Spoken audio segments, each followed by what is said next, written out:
with my team and will not be used outside without your permission. But just wanted to alert you to that. Also, I was looking at your last name, and I don't know how. Is it Callahan? It's Cahalane. Cahalane. Okay.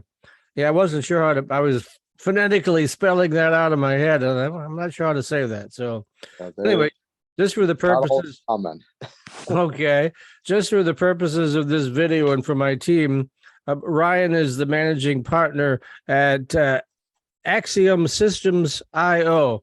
And if you could give us a real brief description of what you guys do, that would be most helpful. Sure. So we are we're a new business, although it's in a lot of ways based on a ton of experience in this space as an end customer, as a systems integrator, as a consultant, and as a product maker from a technology product standpoint.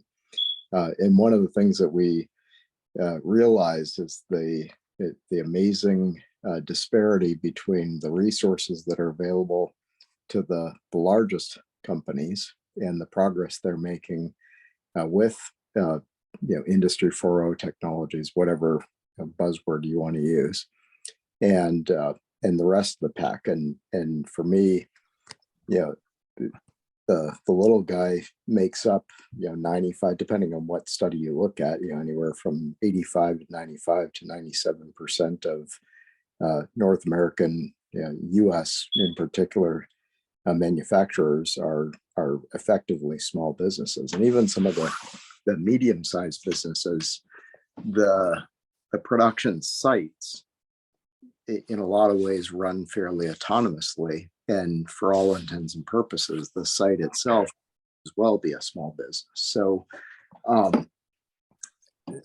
call it, I just like defending the little guy, call it it's good for our country, and the bulk of our businesses are actually small and medium businesses. Call it competitive advantage for large companies like Procter and Gamble that are very reliant on suppliers, providing them access to world-class talent, world-class processes, and simplifying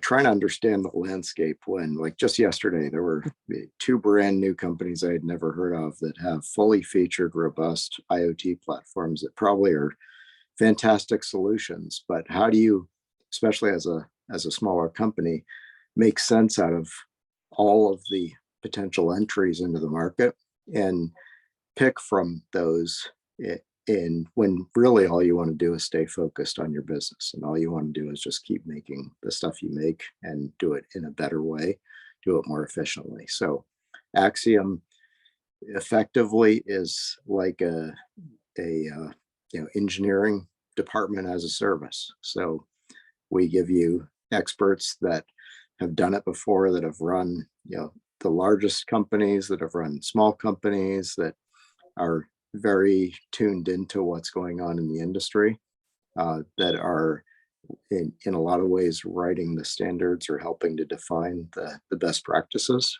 and give access to the type of resources that typically are only available to a Procter and Gamble or a Kellogg's or Ford or Chrysler or whoever, and make those packaged in a way that is palatable to the small customers. So yeah, you pretty much summed up what we've learned as well. I mean, the OEMs and the tier ones have huge IT departments. They can handle all this stuff.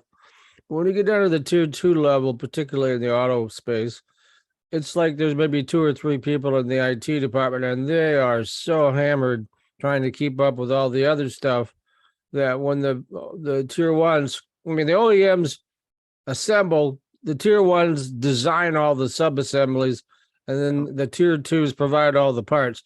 Well, so they're just really struggling to, we want to implement Industry 4.0, but how? But we're so slammed right now, we can't get it done.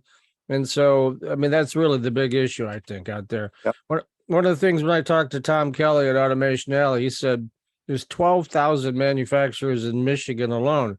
And like you said, I don't have the breakdown, but I got to believe, like what you said, is that because I worked in an auto plant working my way through college. It was one of the suppliers. And it was a nice shop, I had 5 plants, 1,500 people, but I think that's your typical tier two.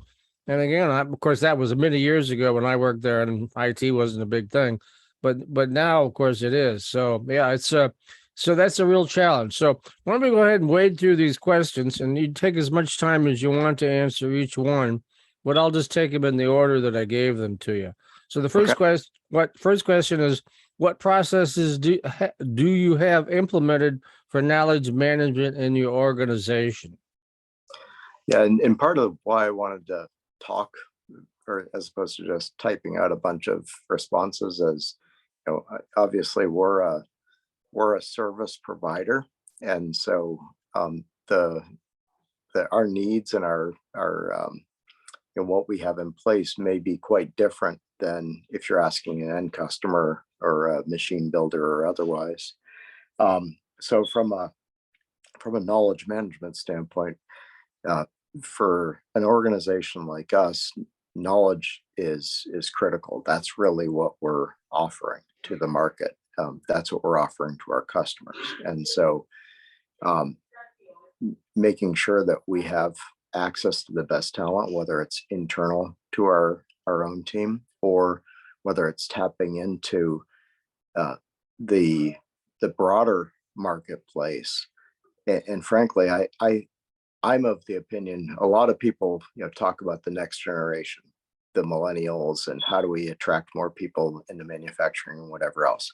Um, I'm of the opinion that there's a whole lot of people that are probably about our age that still have a whole lot of cycles left in them. Maybe they want to work in a slightly different style. Maybe they want to contribute in a different way, but aren't ready to wander off into the pasture. And they still have a lot to contribute. And so our model actually taps into essentially moonlighters, people that are world-class experts that provide us the ability to bring to bear resources that wouldn't typically be available to a company like the tier two you described, and helping to connect those people. So we use a startup platform that full disclosure I'm also involved in, but Bennett AI helps us with matching or pairing up seekers or the types of information that people are looking for, and solvers, practitioners that are really good at it. And and as a subscriber to that platform, that it has built-in knowledge management capabilities that help with the matchmaking, help with capturing some of the insights, and making those more accessible. And then we use internal tools like just like many other companies, but we lean pretty heavily on some of the collaboration tools that are now available for capturing best practices, managing because even in conversations like this, there's a lot of insights that can be derived or can be gathered, and there's an electronic record of this conversation. So wherever possible, we're recording everything that we do. We're transcribing that into paper, and we're constantly evaluating what of those tools we want to move into our repository of templates that we then make available to our customers. Sort of extrapolating that out with your experience with these various manufacturers, again, focusing more on the tier two types, what do you think, if anything, they're doing to capture knowledge management? Are you seeing a lot of that, or that's what you're bringing to the party, or what? I would say it's highly variable. So there are some that are really good at it, and typically, especially if they're either building equipment or they're working on a series of products that's tied to a given product launch or otherwise, a lot of that knowledge is built into the underlying process or the underlying, the tool sets, but it tends to be locked away in either that the trying to think of the best way to describe it. It tends to be locked away. First of all, it's highly reliant on experts and highly reliant on, quote, tribal knowledge and having access to the right people. Many of the right people are nearing points of retirement, or you're running into things like, we face this at my last place where, Amazon pops open a building, and next thing you know, you had a bunch of people that were loyal, that were committed, have been here for 25 years, and all of a sudden they are out the door because who can argue with a $300,000 salary or whatever. So I think what I've seen from a knowledge capture standpoint is either they're highly reliant on the tribal knowledge and some of the systems and processes that they've been using forever. They're using tool sets that were built for designing products and designing processes, 20 years ago.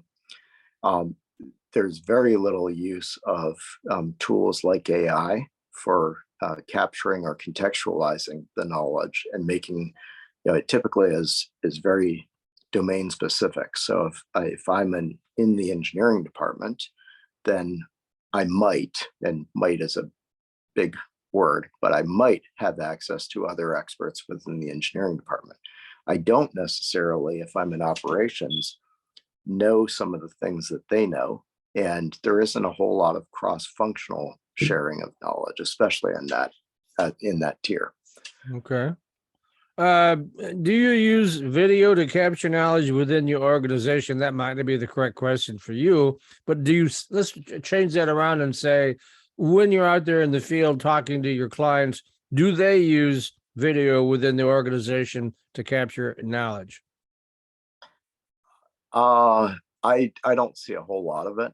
I think there are tools like DeepHow was there last week, and I thought, or last week or the week before, whenever that was. 2 weeks ago, yeah. So, but I don't see widespread use of that, and I think this is where some of the new generation, like repurposing content, is just what kids do. They all have a Twitch account, TikTok account, YouTube account, and they aren't making videos for single purpose. They use video and it's multi-purpose. And so every time I do anything, it's getting recorded, and it's likely getting sliced and diced and then partitioned and turned into content. And so that's one place where I would say the next generation is really adept at the community sharing knowledge and at making sure that knowledge is available in video, but in a way that's multi-accessible. So you don't have to just be receiving that video based on a single given platform. They might use that knowledge or that capture of some content and spread it across a lot of different platforms. So I would say, but to your original question, are they using it? And especially are our customers at the small and mid-market? Not at all. Okay. As you were talking, I was thinking that actually, David Cole is a good friend of mine and is working with me on this project. I don't know if you know David. He's founded the Center for Automotive Research. The Traverse City Management Briefing Conferences were his idea, and he did that. He's now retired from the U of M, but he's a good friend with Mark Royce. He's known Mark since Mark was a little boy. He ran some of these ideas past Mark Royce, and one of the things Mark said to us was, what I really want is a way to capture innovation as it happens for my very young engineers, many of whom only have about 5 years experience, but they're incredibly innovative. So I was just thinking about what you said. I mean, if we had a video platform that would do just that, which is kind of we're working on the side, that might really appeal to those younger workers and maybe a way to not only retain them, but recruit them. What do you think? Oh, I think for sure. I mean, and again, it's funny that outside of industry, there's all sorts of tools that, young, old, whatever, we're super familiar with using. Like, when was the last time that you did any do-it-yourself project at home that you didn't go to YouTube? Well, yeah, that's what I say. I say to people, especially on my car. I have an older car, and I used to be a gearhead, and I think I can fix anything, right? So I go there and look at it, and I go, boy, that's way beyond me. I don't have those tools. I don't have the expertise. But Yep. yeah, exactly to your point. So I think for sure it's coming. It's just taking a long time to enter into systematic use. I think you're seeing a lot of informal use in industry, mhm. and I think that especially within the younger community, they don't read manuals. And I'm not sure I wanted to read manuals when I was a kid either, or now. Yeah. But I think that there is there's a willingness to learn and to not. It's a little bit like not too long ago, you couldn't trust what you found on the internet. Like you I'm not sure you still can, but go ahead. But well, but that is, I think, what that I find younger people are better at than I am. I can't speak for everyone that's mid-age or older, but they're naturally curious, but they're also they're jaded already. So they don't walk in and assume that that thing is the answer or that they should trust it. And yet they aren't afraid to go to multiple sources and very quickly assimilate lots of different information from 10 different video feeds, and then arrive at the best reasonable solution. And they do that naturally. They just aggregate information in ways that I think, for me, I would go to one and then I would check its source and then I'd research that. And a week later, I might have identified one or two videos that maybe I could trust, and then I'm checking with my friends. It's just a different mindset that they're less afraid to break things and less afraid to make a mistake and just try something. well, And they're students of that Steve Blank fail quickly idea. If it doesn't work, you've gained knowledge, move along, pivot, do what you got to do, right? exactly. So I think that's going to enable a lot more consumption of information in video, and in aggregate with more than one context. So Okay.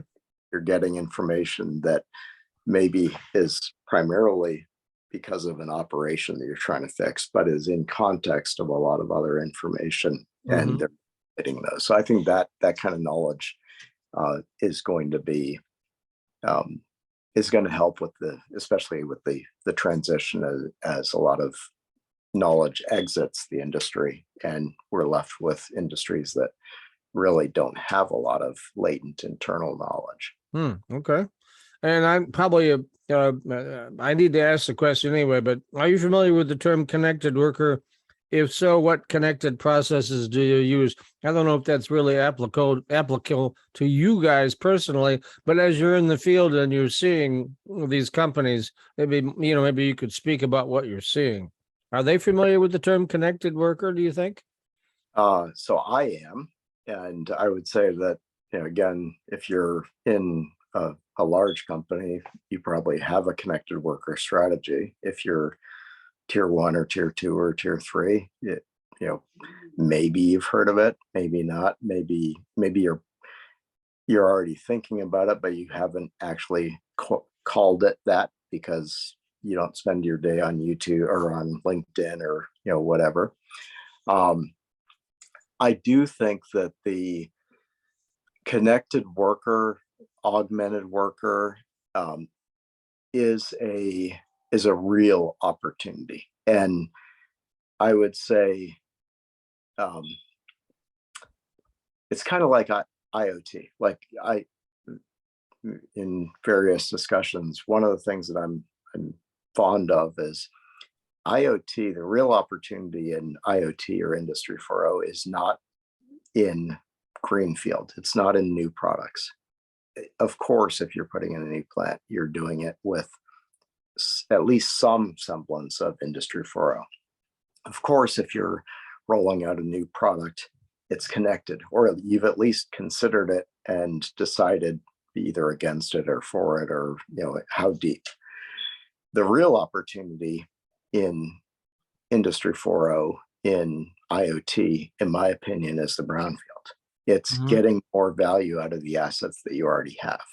And connected worker is just like that. It's the assets that you already have that, with a little bit of connectivity, with a little bit more knowledge, with a little bit more insight, all of a sudden you've got assets that you've breathed new life into, that are excited about what they're doing. They're more able to contribute to the overall business objectives. And so I think the connected worker, and again, back in the mid-market, there isn't a lot of highly integrated systems, fully robotic automation, everything's connected like that. That's not the environment. There's all sorts of manual process, all sorts of, the flow within the factory is driven by an Excel spreadsheet or whatever. So the more connected you can make the worker, I think the less you actually have to spend on automation, on infrastructure, because you aren't delaying the value you get out of these investments. You're taking advantage of the fact that the human is naturally creative, naturally curious, and I think naturally wants to contribute in a way that is more than just be a human robot, which is, I think, the flaw of maybe past strategies, which were just let's try to automate the worker. And to me, it's really about how do you augment and how do you amplify the worker. Interesting thought. Okay. And again, this is more of a aimed at the end user, but do you use digital connective technologies to make it easier to manage a distributed workforce? So I would reframe that question and say, in the field, and you're dealing with these people, do you see that happening? Unfortunately, I see far less than I would like. And I see that this is an area where there's a big disparity between, there's companies like Goodyear that are doing deployments of new technology in their plants fully remote. They're using tools like PTC Chalk to fundamentally enable a distributed workforce where they don't have to ship people around by plane, get them on site, live out of a hotel for 3 weeks at a time or whatever. And in turn, they're unlocking a lot of value from the local resources by putting a lot more access to knowledge, access to expertise, and access to the right talent in their hands without having to actually delay the process by scheduling a flight, are the people available, etc. So and again, it's back to IoT and back to the brownfield opportunity. I think that you've probably heard of, over in Africa, they've have communities, not everywhere, because it's easy to say Africa is all one thing, and it's not. Just like it's easy to say Detroit, it's all one thing, it's not. But they've gone from Industry 2.0 or having to work with tools and an infrastructure that's, breaking down, that isn't modern, that whatever, straight over the stuff that is in the middle, and have jumped right to doing, full transactions directly from their phone. And they haven't had to go through the pain and, headache of navigating the last generation of technology. And for me, I think this is where the mid-market, the brownfield sites that typically aren't getting investment because you're just trying to squeeze as much, return out of that and get as much consistency out of the brownfield while you invest in the new facility. This is where I think IoT and connected workforce, these are strategies that allow that tier two to all of a sudden perform and compete and even sell direct. Like Amazon is a great leveler. Traditionally they were tier twos provided to tier ones who provided to, well, guess what? I can actually completely change my sales channel and go direct to a customer, whether I want to or not. But you now have the ability to compete and to rethink your impediments and your limitations on your business. And I think that's where tools like Connected Worker and Industry 4.0 really do matter, and they matter to my customer base. Unfortunately, I just don't see a lot of it yet. Yeah, I don't know if this last question then would be appropriate, but I'll ask it anyway. And again, we'll reframe it, and certainly it's not your company, but as what you see in the field. And the question is, as Industry 4.0 requires manufacturers to have knowledge management as part of their internal processes, do you plan on embracing this requirement? And again, reframing that, it would be, are you getting feedback from your clients saying that they plan on embracing Industry 4.0? Or is it something like, well, we'll get around to it when we can, but it's not a high priority? I think more and more realize the potential, and it's more a question of accessibility. And as soon as we have it's a bit eye-opening every time we have a conversation where, eyes open, lights go off, people realize, oh crap, like I actually can do this. I don't need to, lay a brand new IT infrastructure. I can, connect everything wirelessly and just turn it on. Right. So I think that there's more and more awareness, more and more willingness to do something about it. I think that it really is about access to expertise, and we're seeing that demand. And then as we engage, we are, whether the customer already knew it or shortly into the conversation, it becomes part of the conversation. So we may have been called in to do X, but typically it doesn't take too long for us to adjust the conversation to X plus Y, where Y is part of this. And for us, it's, I said this to a customer the other day, because they were treating connected factory is what they call it, like this was, a team that had been set up to go focus on this. And to me, it isn't the responsibility of a team. This is, it's kind of like safety or quality. It's what you do. It's everyone's responsibility. It isn't that person's responsibility. It's all of our responsibility. And as soon as you start to think like that, all of a sudden, now you've unlocked your whole workforce. Now it's the responsibility of the guy in the corner that just happens to either care enough or twiddle bits all day long or whatever. So I think as we engage with our customers, and as we just like, okay, well, you're going to buy a new piece of equipment. Of course, it's coming in connected. What are you going to do with that information? What, how do you, oh, guess what? You're going to have all sorts of videos on how to troubleshoot, how are you going to observe that and work that into your current workforce strategy, training strategy. And all of a sudden the eyes are opening up and like, well, wait a minute. Why don't we do this over here? Why don't we do this over here? So I think it's coming. I think the willingness and the, openness to consider it is happening, and for me, it's just how do we make it go faster? Yeah. Well, they ask you a hypothetical. I mentioned that I'm actually working with a team of people to do something similar to what Deepow is doing, but not the same. It's more along the lines of what Mark Royce told us, where everybody has smartphones these days, and when I worked in a factory, one of the big keys was the suggestion box, because the people on the line, the foreman, they really know what's going on. Yep. The general foreman or the plant manager, not so much.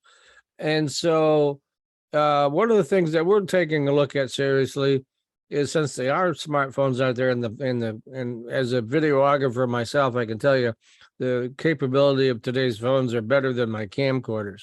So Oh, yeah. So where somebody has this great idea, or they think it's a great idea, and they shoot this idea in video, and maybe they want to add a PDF to it or diagrams or whatever, and then it goes into a database, then it goes up to the next higher level to evaluate.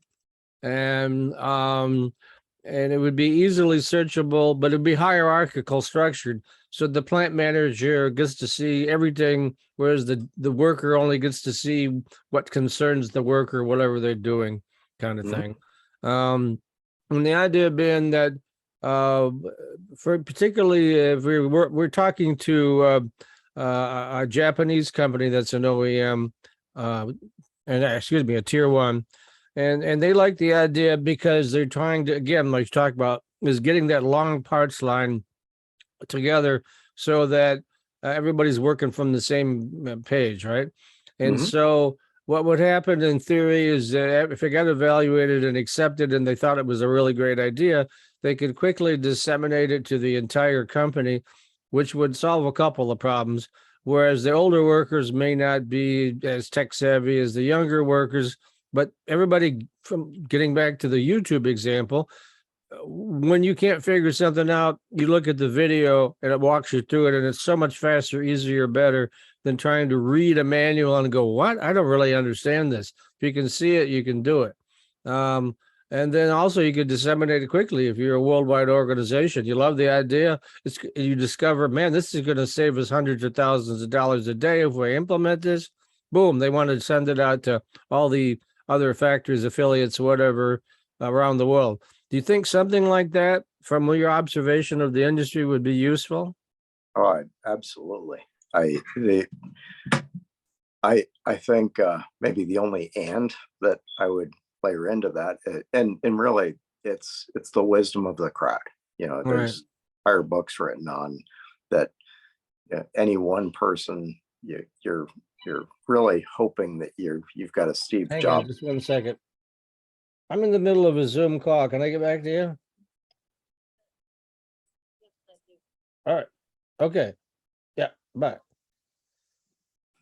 Hazards of having a sales force, but go ahead. I think in some environments you would need that hierarchical management, and that people can only see certain things, and etc.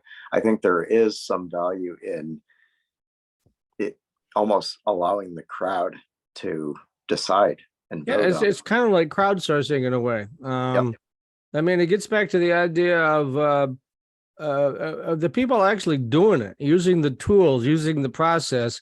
They know if it works or not. I mean, it doesn't take you long to figure that out. And a lot of them, so, why aren't we doing it this way? This would be a lot smarter, a lot faster, a lot more efficient. And that's what we want to go for. That's why we want to differentiate ourselves from, there's 4 or 5 other companies that do somewhat similar things, but ours is really locked in on the idea. Now, we showed this to the SBDC Manufacturing Council, this idea, shared it with them, and they all loved it because they thought it would streamline process.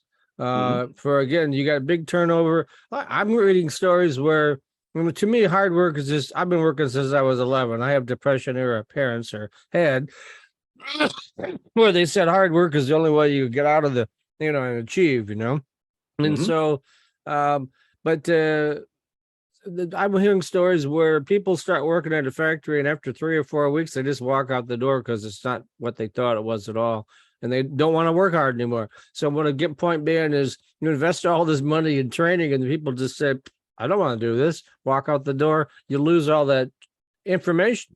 So, if you could capture that in video, getting back to that YouTube example you talked about, then you could train these people quickly. And if they get confused, they could go to the video at any time and say, "Oh yeah, that's what it was." And that's kind of Yep. what we're going for now. So Oh, and it even helps with, like, maybe you expose some of that in the hiring process, and maybe that person self-selects out before you waste that energy to train them, because they see what they're going to do. They right. understand, right? It's one thing to read the job board and say, okay, well, I'm going to go apply and try.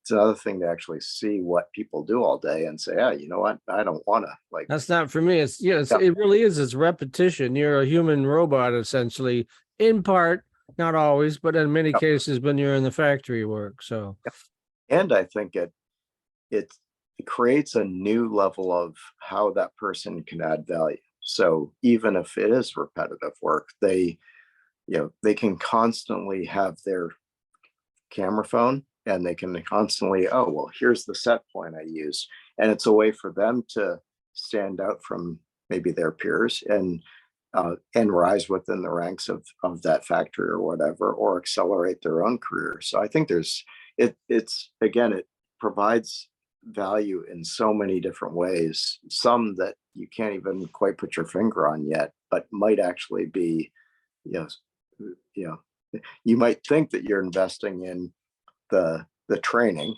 and where the real savings comes from, and actually better targeting, hiring the right workforce or whatever. So yeah, that's actually a very good angle that we hadn't thought about. I think that would be a really good selling point, because you'd say to these folks, let them experience it. You could even maybe do it in you could even maybe work this out where it's sort of in an AI environment where you put the goggles on, and this is what it's going to look like. This is how it's going to, be. And if this isn't something that's for you, you need to tell us now, because yep. otherwise, all that money that's spent on training, and just to have somebody say, "Screw this, I don't want to do it." I mean, I think that would be a big money saver right there, right? 3 weeks of investment to have that person walk out like that. It not only is the investment into that person, but it's investment. It causes the internal teams that are trying to work with those people frustration. You're dealing. I mean, it's a big number. So Well, anyway, okay. I think I love the idea, and I think it's going to happen. It's just a question of who's going to do it, and how usable it ends up being. And I think really the more usability and the more involvement in terms of just a modern experience, the ability to rate, the ability to promote, the ability to get badges, like gamifying it. I think that is as important as does the app actually do what you think it's going to do. I think bringing that modern experience of knowledge management as in today's view, and it could be more than just the video, because you're likely capturing the sounds of the factory. You're likely, it's It's a when big noisy place. yep. Some factories are more like a clean room, but in the traditional factory scene still is a big noisy place, So Mhm. Yep. So yeah, I think you're onto something. all right, cool. I'd love to hear that. I'm sure the team will love that too. The other thing I want you to just think about is, if you're running into manufacturers out there, we'd like to ask them the same questions that I'm asking you. If you can do any referrals for us, we'd be most appreciative. And then as we move forward on our particular platform, we can sort of maybe coordinate with you on a consulting kind of basis, because you're out there in the field dealing with all these people, and this would be delivered as software as a service. Mhm. So that, I mean, that would, the other issue is we've discovered that, again, getting back to, there may be 3 people in the IT department and they don't have time to deal with this. Mhm. So and then we'd sell it on a per seat basis, like SaaS is traditionally sold. But like I say, we have a lot of people that have expressed interest in various ways, and they're giving, and we love the feedback because then we can zero in on precisely what we like to do. But that last part there with the AI and the goggles and the, experience the factory before you join the workforce, I don't think anybody's doing that. So Mhm. I'd be, I've, if I can help, if I can, provide any continued input or whatever, I'm just trying to move the industry forward. yeah, And so are we. Yeah. So, and like I say, actually, David Cole's the chairman of my group. So we have a very high level person there. And I'm the president of the company, but I'm just really an entrepreneur. So if it gets to the point where it's a big company, that's not me. We'll just bring in a professional manager. But I'm driving the train right now just to kind of get all this customer discovery done and make sure we understand the market. And this is also a story for my because this is really important. We cover Industry 4.0. We talk to a lot of people around. We work with the MEDC, Automation Alley, you name it. We've worked with them. And so, and this is the burning question. These are the burning questions everybody has. Is, it sounds like a swell idea, but how do we get there? Yep. So, but anyway, all right. Yep. Well, thanks very much, Ryan. I appreciate you taking the time out today. And again, this will just be for internal use, but I'm sure I'll be following up with you after the holidays. Okay. Well, I look forward to seeing the output of it and staying connected as far as the other idea. So, All right. Thank you very much. You have my email address. So if anytime you want to reach out to me, feel free to do so. okay. Well, have a good holiday and we'll see you in 2023. Yeah. 2 weeks away. Hard to believe, huh? Yep. All right. Well, All thanks right. very much again. All right. Bye-bye. Absolutely. Bye-bye.